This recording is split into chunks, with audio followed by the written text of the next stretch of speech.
Bom, boa noite para todo mundo. Eu queria, primeiro, agradecer o convite para estar aqui. Estou conhecendo essa casa, é a primeira vez que eu venho aqui. E eu trago um abraço dos trabalhadores lá do Alvorada Nova, que é uma casa lá no Teixeiras. Eu estava falando aqui, é uma casa pequena, mas é uma casa que recebe sempre muito bem as pessoas que lá aparecem, seja para conhecer, seja para iniciar algum trabalho. Então, eu trago um abraço fraterno dos trabalhadores lá do Alvorada. Eu escolhi o tema do perdão para falar aqui nessa noite. E eu resolvi orientar a minha fala a partir de algumas questões, de algumas perguntas, porque eu penso que toda vez que alguém pergunta alguma coisa para a gente, mesmo que a gente não verbalize a resposta, a gente começa a pensar o que a gente responderia se tivesse que falar, né? Então, eu começo com essa pergunta aí. Perdoar é fácil? A gente, pela experiência da vida da gente, a gente tem uma resposta inicial nesse momento. Se eu acho fácil perdoar ou se eu não acho fácil. Mas talvez seja importante a gente pensar um pouco sobre como é que, o que justifica a necessidade da gente pensar no perdão. Então, eu coloco essa pergunta: em que contexto faz sentido a gente falar em perdão? Talvez o perdão faça sentido no contexto em que nós estamos. Qual é o contexto? Nós vivemos hoje num mundo de provas e expiações, um mundo em que o mal é bastante presente ainda, né? E quando eu digo que o mal é bastante presente, eu não estou tirando de cada um de nós a parcela de responsabilidade pela presença do mal, porque a gente, de vez em quando, mesmo sem querer, mesmo tentando fazer tudo certo, de vez em quando, vocês eu não sei, mas eu vou falar por mim.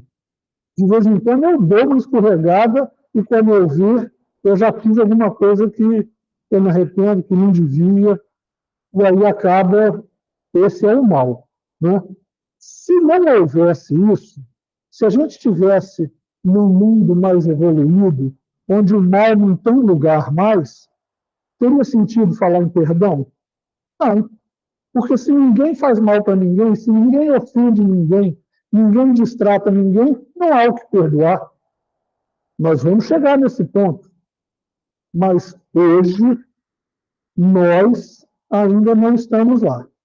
Hoje nós estamos num mundo em que, pela presença do mal entre nós, é necessário a gente pensar em perdão.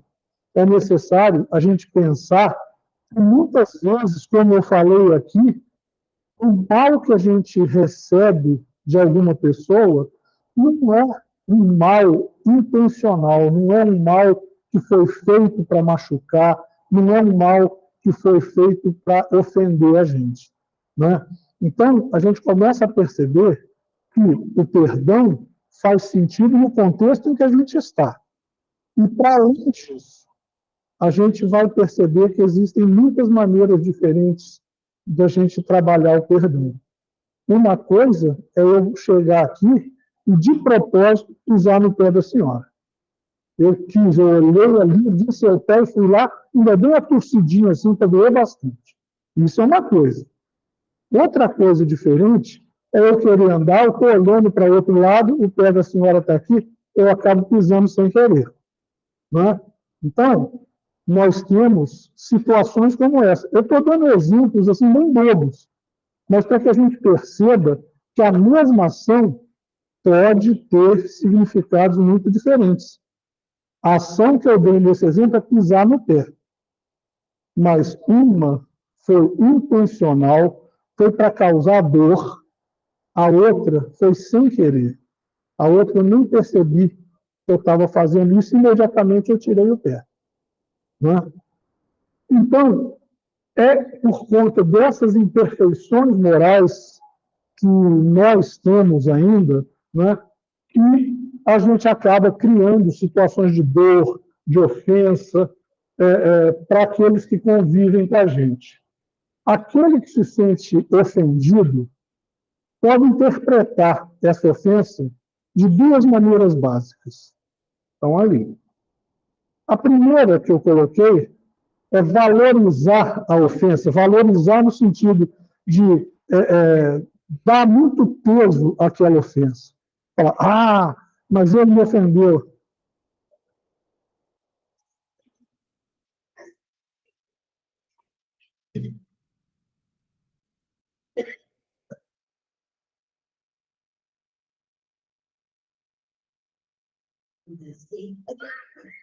Fica tranquilo.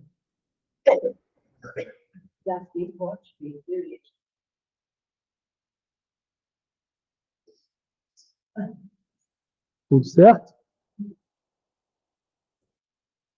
Bom, o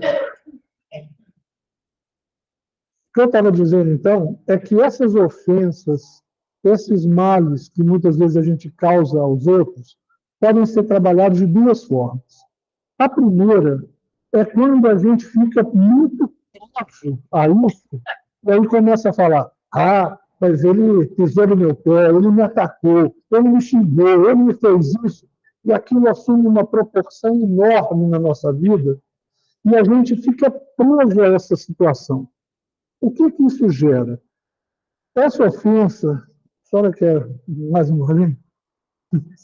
Essa ofensa, esse ataque, é uma energia muito negativa.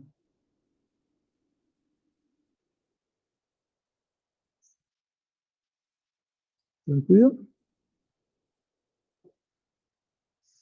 Quando a gente fica concentrado nessa ofensa que a gente sofreu, a gente está fortalecendo essa energia negativa que toda maldade, que todo gesto ruim carrega consigo, carrega na sua essência. Né? Então, o que a gente fica fazendo? A gente fica trocando energia negativa, o que não é benéfico, nem para quem causou o mal, e nem para quem recebeu o mal. A segunda possibilidade, para quem se sente ofendido, é aquela que eu coloquei ali. Perdoar o ofensor e seguir o seu caminho sem a carga negativa que esses sentimentos ruins sempre trazem para a gente. Então, todas as vezes que na vida da gente alguém faz alguma coisa que a gente toma como ofensa, e aí é bom, porque eu até coloquei um parênteses ali, qualquer ação pode ser tomada como uma ofensa. Né? Vamos imaginar, alguém chega aqui na porta e fala, olha lá o cara, cabelo branco. Eu posso ficar incomodado com isso, porque eu gostaria de ter 25 anos a menos, e há 25 anos atrás eu não tinha cabelo branco. Eu estou muito satisfeito assim, não é o caso. Só estou dando um exemplo. Né? O cara não falou com maldade nenhuma. O cara jamais quis me incomodar ao comentar que eu estou cheio de cabelo branco. Mas como isso é algo com que eu não lido bem, eu fico incomodado. Eu acho que ele está me ofendendo. Isso é uma característica da ofensa. Eu acho que é importante a gente ter clareza disso. Claro que quem fala ou quem age tem a sua parcela de responsabilidade nas ofensas. Mas a ofensa é definida por quem recebe a ação. Se eu tomo como ofensa o que você me diz, eu vou responder como se fosse uma ofensa, mesmo que você tenha querido me fazer um elogio. Né? Então, nós temos essa responsabilidade. A gente é que vai definir. E aí eu vou definir. Eu quero manter a minha atenção nesse gesto que não foi positivo, ou eu quero me libertar disso, me livrar disso e seguir por um outro caminho. Então, como que a gente deve entender o perdão? Do ponto de vista do Evangelho que Jesus nos legou, O perdão deve ser visto dessa forma que está aí. É a concessão indefinida de oportunidades para que o ofensor se arrependa, o pecador se recomponha, o criminoso se libere do mal e se erga, redimido, para a ascensão luminosa. Eu vou começar pelo fim desse texto aí. Quando fala da ascensão luminosa, está falando do nosso destino, né? do nosso ponto de chegada. E o nosso ponto de chegada é aquela perfeição que a gente for capaz de construir para a gente. Eu não estou falando nossa encarnação, pelo menos para mim. Eu estou muito longe da perfeição que nós, como espíritos, né, podemos atingir. Mas esse é o nosso ponto de chegada. E aí, o perdão, ele tem que ter essa perspectiva aí. Ele tem que conceder a quem nos ofende, a quem nos trata mal, a tranquilidade para buscar esse caminho, para buscar essa ascensão luminosa, como ele fala ali, para chegar a esse destino que está reservado para todos nós, que é a perfectibilidade possível para nós. Né? Então, quando a gente escuta aquela frase famosa, mas quanto que eu tenho que perdoar o meu irmão? 70 vezes 7? Não é na vida, não. 70 vezes 7 é para cada ofensa que a gente recebe. Se a pessoa te fala alguma coisa que você não gosta aqui, e quando passa ali e fala de novo, você já está devendo 980 perdões para ela, que foram 2 ofensas. Mas também ninguém precisa ficar com a calculadora e com uma agenda marcando. A ideia básica que está contida nisso é que o perdão deve ser concedido indefinidamente, tantas vezes quantas forem necessárias. Porque toda vez que a gente, sendo ofendido, não concede o perdão, a gente está naquela primeira situação que eu mostrei lá, de você ficar agarrado a essa situação, trocando uma energia negativa com quem te ofendeu. E aí, isso não é benéfico nem para você e nem para o outro. Então, por isso, é necessário que o perdão seja algo assim, sem restrições, sem limites, sem exigências, sem pré-condições. Não é para a gente ficar falando assim, olha, eu vou te perdoar, de que já não está muito bom. Só é melhor isso do que se você falasse, eu não vou te perdoar nunca. Mas você falar, eu vou te perdoar se você fizer isso é meio chantagem, concorda? Chantagem também não é bacana, não. Então, o perdão tem que ser uma coisa assim, incondicional. A gente tem que colocar o perdão como regra na vida da gente por uma razão muito simples. Porque Jesus, quando foi solicitado a dizer assim, olha, são muitos ensinamentos, faz uma síntese aí para a gente poder seguir com mais facilidade. O que Jesus nos orientou? Ele disse assim, toda a lei e todos os profetas se resume a 2 observâncias. Amar a Deus sobre todas as coisas e amar ao próximo como a si mesmo. Então, se você quer, de fato, evoluir, se tornar uma pessoa melhor, se concentra nessas 2 coisas, porque, de uma certa forma, elas condensam tudo que Jesus nos ensinou. À medida que a gente conseguir ficar bom nisso, a gente vai conseguindo perceber as outras coisas que ele nos orientou, os detalhes do que ele fez, e a gente está aqui 2000 anos depois, quebrando a cabeça para conseguir fazer. Não é? Então, por isso, essa disponibilidade para o perdão é tão importante. Então, já que nós estamos nessa aí, como é que a gente pode entender o perdão na nossa vida, no nosso dia a dia mesmo? Será que o perdão significa esquecer os males que nós sofremos? Esquecer as dores que esses males causaram em nós? Esquecer apenas não significa necessariamente que a gente perdoou.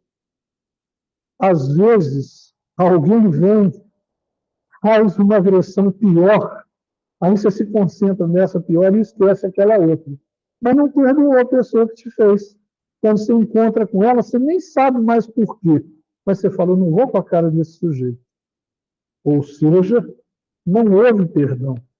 Você esqueceu a agressão que sofreu, mas o perdão não aconteceu, nesse caso.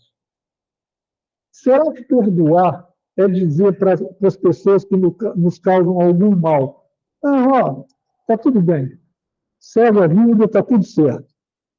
Aí já depende. Depende. Por quê? Se eu falo isso da boca para fora, se as palavras saem da minha boca, elas brotam aqui e eu só deixo que elas saiam, eu também não estou perdoando. Por quê? Porque o que brota da minha boca e sai não me transforma, não circula em mim, então não me transforma. Mas, se eu falo essas mesmas coisas, mas brotando do meu coração, eu falo, foi chato isso, mas o que eu vou fazer? Já aconteceu. Eu vou ficar revivendo isso? Não, deixa isso para lá, vamos seguir a vida. Eu acho que ele também está arrependido, não vai acontecer de novo. Aí eu falo para a pessoa, não, olha, está tudo bem, vamos seguir a vida, está tudo certo. Mas agora não foi da boca para fora. Agora isso brotou dentro de mim, vem do meu coração. Então, tem um impacto de produzir alguma transformação em mim.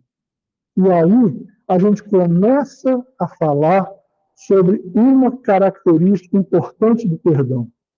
O perdão é uma ação transformadora para nós que perdoamos, ou que pelo menos tentamos perdoar.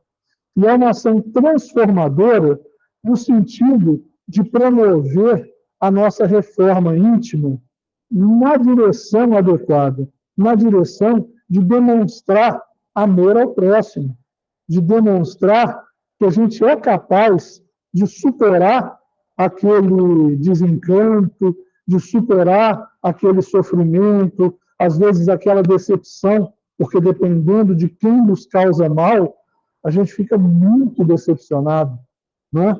Sobre isso eu vou falar um pouquinho daqui a pouco.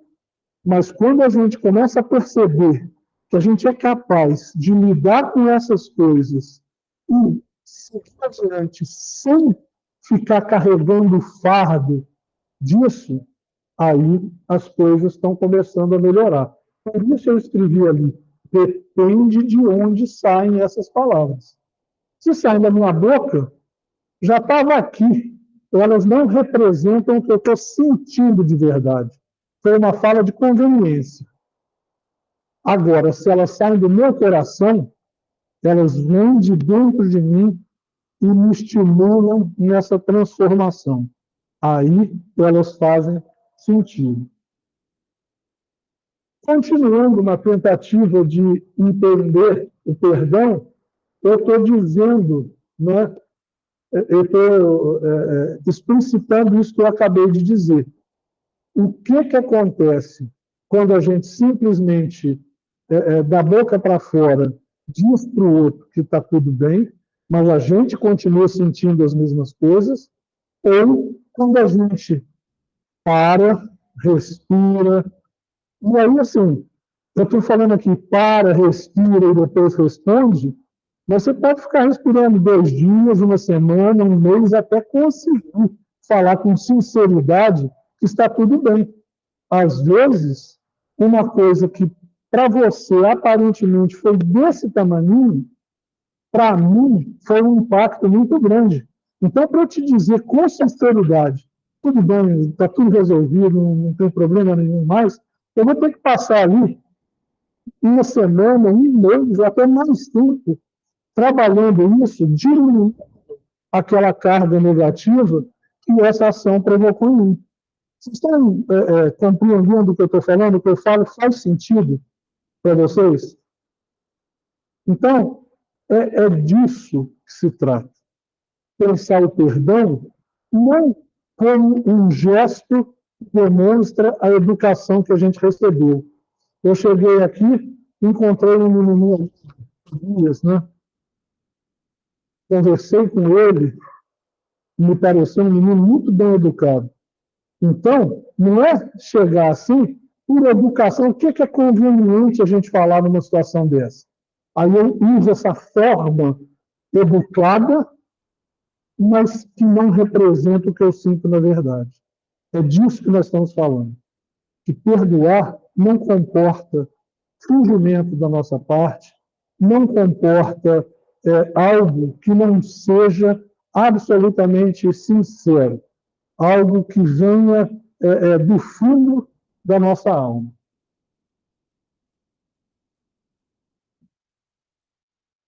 Quando a gente consegue dizer para a pessoa, olha, está tudo bem, não preocupa não, já passou, eu fiquei chateado, mas não estou mais, já entendi. Quando a gente chega na condição de falar isso, o que significa dizer que está tudo bem nesses casos?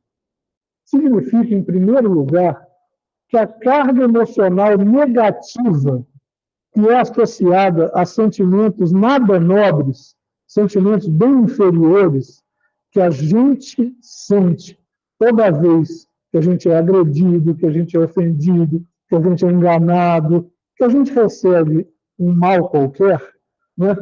Essa carga emocional negativa que está ligado com a raiva, com a vontade de se vingar do outro, né? Quantas vezes, não sei vocês, mas quantas vezes eu me pego pensando assim, alguém me faz alguma coisa que me incomoda, eu me pego pensando assim, me aguarde. Que me aguarde o quê? Não é que tem que me aguardar, não tem que falar isso para você. Eu falo, Edson, aguarde, pensa, diminua essa raiva, diminua essa vontade de vingar, porque isso não te leva a lugar nenhum, ou melhor, leva o buraco, né? Isso não te leva a nenhum lugar desejável. Então, quando a gente consegue dizer com sinceridade que está tudo bem, a gente está diminuindo essa carga emocional negativa e a gente está evitando alimentar sentimentos inferiores, sentimentos ruins, como podem ser a raiva, como pode ser a vingança, que são sentimentos que existem. Eu, para ser sincero com vocês, tenho que dizer que eu sinto, mas eu estou em um processo de toda vez que eu percebo que eu estou sentindo um troço desses, eu tento conter. Tento não deixar que esses sentimentos tomem conta de mim. Às vezes eu consigo e às vezes não. Dentro da franqueza que a gente tem que usar, quando eu vejo, às vezes eu já senti raiva mais do que eu devia. Às vezes eu pensei em vingança, assim, não que eu vá fazer alguma coisa, isso eu já consegui superar, mas assim, de quase chegar no ponto de achar que podia ser bom se acontecesse com a pessoa alguma coisa que fizesse ela sentir o que eu estou sentindo de ruim naquele momento. Aí depois eu falo assim, não, isso não leva a nada, isso não me acrescenta nada e nem para ela. Então não preciso desejar nada disso. Né? Então, quando a gente dilui essa carga negativa, a gente está retirando do nosso coração esse peso, a gente está retirando esse sentimento ruim, que nos faz mal, que nos corrói. Isso é muito bom para a gente. Então, aquele fato que gerou sobre a gente uma carga ruim, ele começa a não nos afetar mais. A gente fica tranquilo como se não fosse com a gente. É esse estado que eu penso que a gente deve buscar. Né? Não, você fez isso comigo, mas isso não me afeta. Eu não vou alimentar isso. Né? Quando a gente consegue chegar nesse ponto, é muito bom. Se nós podemos dizer de verdade que, mesmo tendo sofrido uma ofensa, uma agressão, uma maldade qualquer, depois de algum tempo, depois de trabalhar isso para a gente, se a gente chega no ponto de falar está tudo bem, então, de fato, a gente está em condições de perdoar a quem nos causou esse mal. Antes disso, não tem jeito. Agora, eu estou falando de eu perdoar a quem me fez algum mal. Agora, e quando eu percebo que eu causei mal a alguma pessoa, eu quero ser perdoado. Né? Eu quero ser. Quando eu percebo que eu causei mal, eu vou lá e peço perdão. Aí vem algumas situações que a gente tem que pensar. Se eu peço perdão para você, mas você ainda não trabalhou aquele sentimento em você, e você vira para mim e fala assim, agora você vem pedir perdão? Você devia ter pensado isso antes de fazer. O que eu posso fazer? Nada. Mas a minha parte eu já fiz. Eu já pensei, já vi que eu errei, e já fui lá pedir perdão. Eu só não completei as minhas obrigações, porque se o mal que eu causei gerou algum tipo de prejuízo, eu devo reparar o mal que eu fiz. Então, se eu inventei uma mentira a respeito dela, fiz uma fofoquinha com ela, né?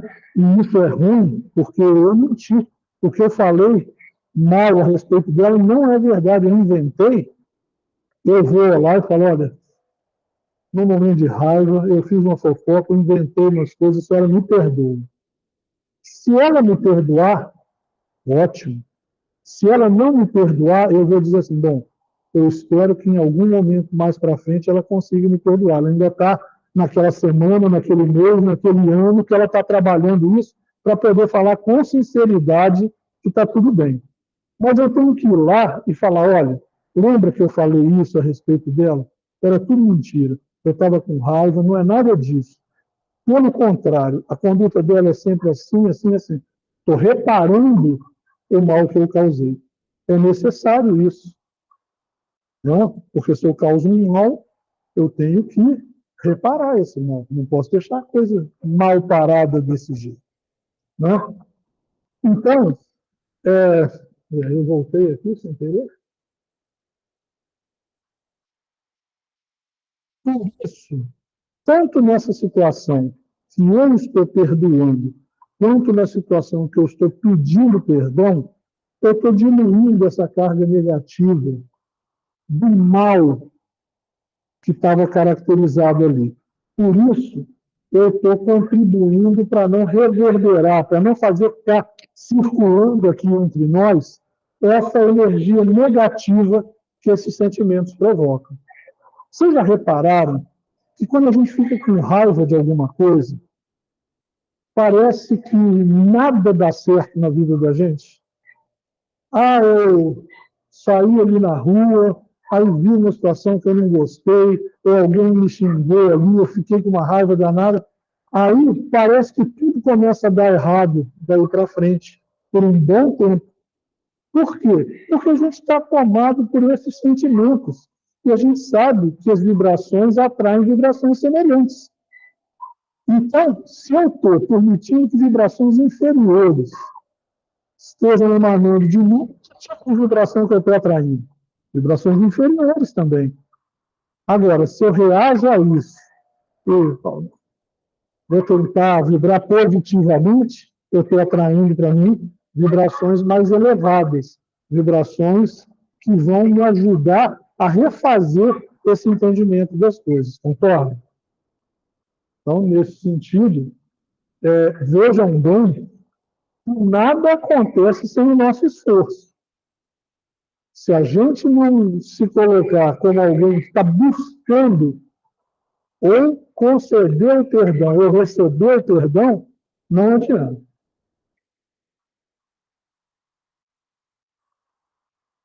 Agora, o que o Espiritismo nos ensina sobre o perdão, além dessas coisas que a gente já falou?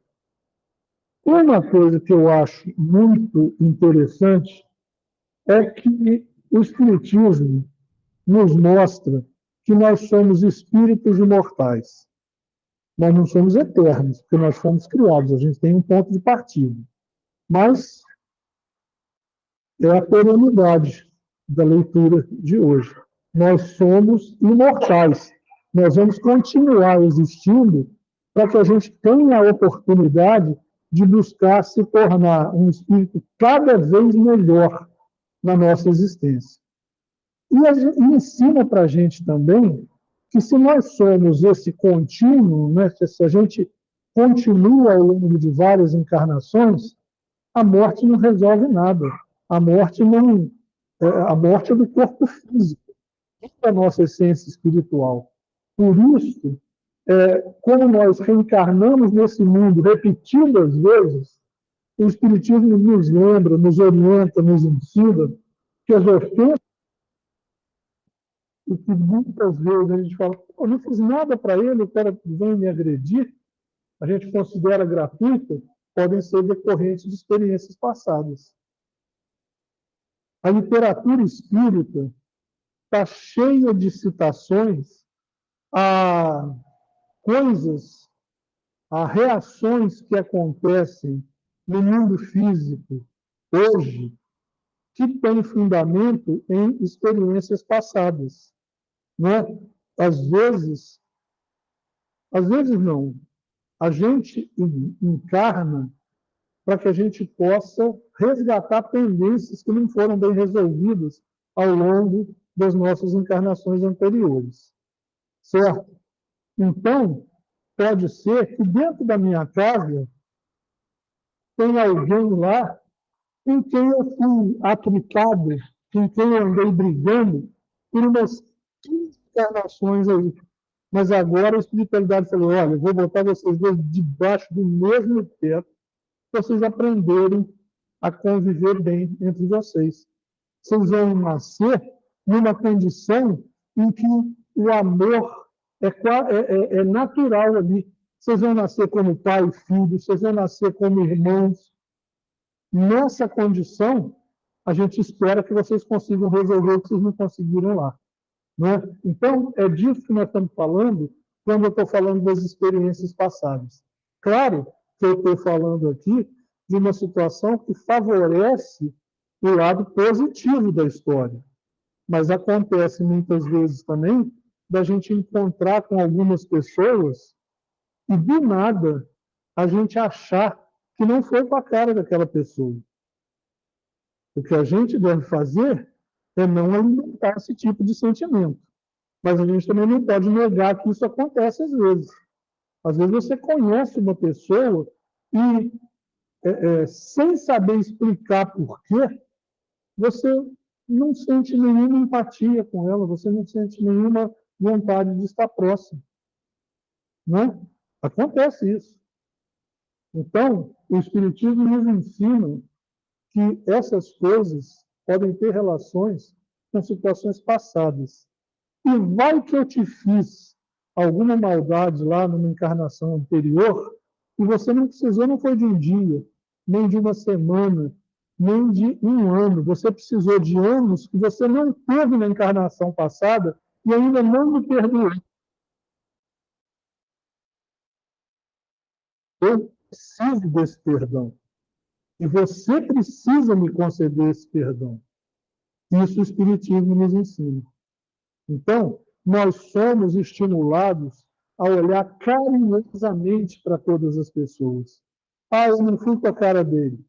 Não tem problema. Faça um esforço, porque ele não tem culpa nenhuma. Por enquanto. Que você saiba. E se tem, está na hora de perdoar. Né? Isso o Espiritismo nos ensina. Nos estimula a colocar em prática o amor ao próximo dessa maneira. De fato, concedendo ao próximo o benefício do nosso amor, da nossa boa vontade, do nosso carinho, da nossa empatia. Então, como eu falei, a morte não resolve as pendências que a gente foi criando ou deixando de resolver pela vida fora. As dificuldades que a gente tem nas relações, a morte também não resolve, pode, no máximo, fazer assim uma interrupção. Atualmente, O jogo de futebol tem uma parada técnica, né? Dá uma paradinha, os jogadores vão lá, conversam com o técnico. A morte é isso, é uma parada técnica. A gente vai lá, conversa com o técnico, que são os espíritos que nos orientam na nossa caminhada, e a gente volta para continuar o jogo. Né? Então, isso o Espiritismo nos informa, nos orienta. E isso cria para a gente uma convicção de que a gente precisa trabalhar o perdão, porque eu não posso esperar eu morrer, porque não vai resolver nada. Eu morro. E quando eu voltar, essa pendência continua existindo. Só que vai me dar mais trabalho, porque eu vou ter que te achar, né? Agora você já está perto de mim. Então, vamos seguir do jeito que dá, que vai ser muito melhor. Desconfigurou ali, mas dá para ler. Vivemos num mundo em que as ondas e as vibrações se cruzam, se atraem, se repelem, conforme as características que elas têm. Então, a gente sabe, né, que o Espiritismo nos ensina que o tipo de vibrações, o tipo de fluido, o tipo de energia que a gente emana para o ambiente atrai espíritos que tenham vibrações similares. Se um espírito inferior me pega naquele momento que eu estou com muita raiva, que eu acabei de achar que você me agrediu, e eu estou com muita raiva, eu estou até pensando em vingança, eu criei assim, um convite espetacular para espíritos inferiores para ficarem próximos de mim. E a gente sabe que os espíritos tentam nos influenciar. Essa é uma pergunta clássica que Kardec fez para os espíritos, né? Se eles influenciam nas nossas atitudes, e a resposta foi muito mais do que imaginais. Agora, se eles nos influenciam tanto, quem influencia quem está perto. Né? Se eu sentar do lado dela e começar a conversar com ela, é a minha voz que ela está ouvindo. A senhora poderia dizer coisas muito mais ricas, muito mais adequadas para ela, mas a senhora está longe, ela não está ouvindo a senhora. Né? Então é assim que a coisa funciona. A gente atrai os espíritos que estão no mesmo padrão vibratório que o nosso e eles nos influenciam. Eu posso até ficar tentando dizer, não, cara, que é isso? Você está mandando eu me vingar? Vingança não é bom. Você está estimulando que eu fique com raiva? Eu aprendi que raiva não é bom. Eu tenho que amar, tenho que mostrar amor. Eu posso ficar naquela de tentar reagir a isso, mas são muitos que vêm e ficam tentando nos influenciar na direção do que eles sentem, do que eles querem, do que eles acham que você deve fazer. Né? Então, todo sentimento negativo, da tristeza ao ódio, emite esse tipo de vibração que vão atrair espíritos que estão nesse mesmo padrão. E tanto encarnados quanto desencarnados. É comum a gente ver, a literatura espírita traz isso também, às vezes, uma pessoa está vivendo um momento muito delicado na vida, aí o que acontece com ela? Ela briga com os amigos, começa a andar com gente que não dá um conselho útil, positivo para ela, só leva para uma situação mais difícil ainda. Né? E o contrário também existe. A pessoa está numa situação lá difícil, abandonada, numa pior danada, aí encontra alguém que acolhe, que recebe, que ajuda, que orienta, e aí essa pessoa vai mudando de vida, vai largando aqueles costumes que ele tinha, que mantinham ele naquela condição degradante, e ele vai chegando para uma atitude mais positiva, para uma atitude mais correta, no sentido de alguém que está buscando a sua evolução. Quando a gente fala assim de uma atitude correta, é porque a gente não pode esquecer que a gente não está aqui a passeio, não. A gente está aqui com uma finalidade, com uma obrigação. Existe o planejamento encarnatório. Né? Então, eu encarnei para tentar avançar, para me tornar melhor em alguns aspectos que até agora eu não consegui evoluir. Então, vamos imaginar que eu sou uma pessoa absolutamente impaciente. Eu não tenho paciência nenhuma. Eu não consigo esperar os outros, não consigo dar tempo às pessoas para reagirem às coisas que elas precisam. Aí, eu lá no plano espiritual, conversando com meus espíritos orientadores, eles falam, você não pode ser assim. As pessoas têm que ter um tempo para resolver. Você tem que respeitar isso. Aí eu falo, é verdade. É verdade. Eu quero uma oportunidade para exercitar isso. Aí eu coloco isso no meu planejamento encarnatório. Me tornar um espírito mais paciente. Aí a espiritualidade vai lá e arruma uma mulher para mim que demora 3 horas para se arrumar. Não é para ir num casamento, não. É para ir assim, na quitanda ali da esquina. Né? E aí eu tenho que ficar lá esperando, porque eu vim para aprender a ser paciente. E aí, quando ela aparece lá, que eu já estou quase partindo para cima dela para brigar, eu lembro disso e falo, nossa, como você está linda. Estou falando com sinceridade, porque eu estou achando isso mesmo. Mas eu tenho que reconhecer que o meu primeiro impulso foi de agir como eu sempre agi nas vidas passadas. Vocês já ouviram falar que nós somos herdeiros de nós mesmos? Por isso. Porque o que a gente traz são tendências de comportamento que a gente sempre usou nas encarnações anteriores. Então, aquelas que são benéficas, a gente vem para consolidar. Aquelas que não são tão boas assim, a gente vem para transformar. Isso a gente organiza no planejamento encarnatório e a tentativa de tornar isso realidade é o que a gente chama de reforma íntima. Então, esses são os guias para a nossa vida. Né? E o Espiritismo nos orienta nesse sentido para que a gente cultive sentimentos nobres, porque essa é a essência da reforma íntima. Cultivar os sentimentos nobres que a gente ainda não conseguiu fazer ser a nossa resposta padrão. Nas encarnações anteriores, eu já consegui evoluir, eu já fui muito pior do que eu sou hoje. Todos nós já fomos muito piores do que nós somos hoje. Mas nós estamos ainda muito aquém do que a gente precisa, de onde a gente precisa chegar. Né? Porque nós estamos encarnados nesse mundo aqui. Então, a gente precisa cultivar sentimentos nobres para que a gente esteja sempre cercado de bons espíritos para facilitar a nossa caminhada, para orientar a nossa caminhada na direção correta. Esses sentimentos negativos, que eu coloquei alguns ali, nos impedem de perdoar.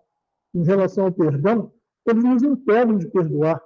A mágoa, o rancor, se eu estou magoado por uma coisa que você me fez, eu posso até dizer que está tudo bem, mas eu vou estar naquela situação de falar da boca para fora, concorda? Então, enquanto eu alimentar a mágoa, eu não consigo perdoar adequadamente. Né? Por isso que está dito ali embaixo que quando alguém nos magoa, nos agride ou nos fere, o perdão é a nossa proteção contra o assédio dessas energias negativas. Porque alguém pode me agredir, mas se eu não aceito aquela agressão, se eu não fico revivendo aquilo, se eu não fico colado naquilo, eu evito essas energias negativas que tentam se aproximar de mim nesse cenário. E aí, já caminhando para o encerramento, uma outra questão que o Espiritismo nos traz para a gente se fortalecer no exercício do perdão é a gente compreender que quem nos ofende, quem nos agride, quem nos ataca, não deve ser considerado como um inimigo, não deve ser considerado como um adversário.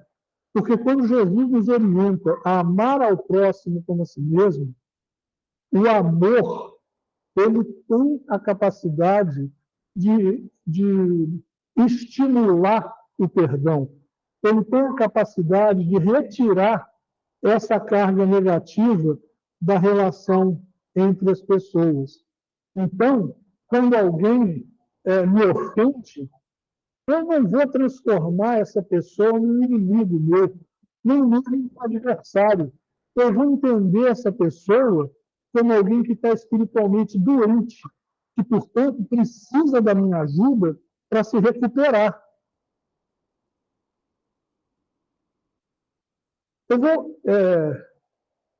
Eu pensei em um negócio aqui que é meio nojento, mas eu vou usar como exemplo assim mesmo. Vocês me desculpem. Imagina que você está acompanhando alguém no hospital, a pessoa está doente, está lá na cama, está passando mal, você vai dar um remédio para ele, a pessoa vomita em cima de você. Você vai ficar com raiva dela? Você pode até não gostar da situação. Você não vai sair comemorando, que legal, vomitou em mim. Mas você não vai ficar com raiva da pessoa. Você vai compreender aquilo como uma manifestação da doença dela. E aí você vai cuidar dela, vai se limpar, vai cuidar de você, vai retirar aquilo que não era para ficar ali e vida segue, não é? Exatamente a mesma coisa a gente deve fazer quando alguém nos ofende, nos ataca, nos agride. É alguém que está doente, não é um inimigo meu. Então, aquela ofensa que ele lançou para cima de mim, eu cuido dele, tento fazer ele perceber que aquilo é absolutamente desnecessário, retiro aquilo de mim e continuo me cuidando dele porque ele está precisando mais do que eu. Eu estou me sentindo em condições de ajudar. E quando a gente se sente nessa condição, a gente ajuda, a gente oferece a nossa ajuda. Então, isso o Espiritismo nos ensina. Não é? Ele não é um inimigo, ele não é um adversário, é alguém que precisa de ajuda. Então, quando às vezes a gente fica nessa situação de sentir mágoa, a gente tem que lembrar que a mágoa que eu estou sentindo é, é uma pequena demonstração da doença que está afetando aquele meu irmão ali. Então, eu tenho que cuidar dele. E ali embaixo, quando a gente fica magoado injustamente, isso acontece também. Eu, eu acho, eu acho que a Kelly é uma pessoa assim, evoluidíssima. Eu acho que ela está assim, 50 quilômetros na minha frente, no caminho evolutivo. Aí, num determinado momento, ela age de uma forma como se ela tivesse só 45 quilômetros na minha frente. Ou seja, ela age aquém do que eu imagino que ela esteja. Aí eu culpo ela, porque ela não agiu do jeito que deveria. Gente, quem imaginou que estava 50 quilômetros na minha frente foi eu que criava uma expectativa. E a gente faz isso muito. A gente cria uma expectativa em relação às pessoas, e quando as pessoas frustram a nossa expectativa, a gente joga a culpa em cima dela. A gente tem que aprender a não fazer isso. A gente tem que aprender a entender que cada um de nós é como é. Então, pode ser que numa área eu consiga estar um pouquinho na sua frente no caminho evolutivo, mas em 5 outras áreas você está lá na minha frente. E quando alguém dá uma fraquejada, o que a gente precisa fazer é ir lá e socorrer, é ir lá e ajudar. E não ficar reclamando, recriminando e nada disso. Né? Não precisa nem ficar com raiva. Quanto mais querer perdoar a pessoa pelo estágio evolutivo que ela ainda não atingiu. Né? Por fim, perdoar é fácil? Eu digo para vocês que não. Eu digo que não.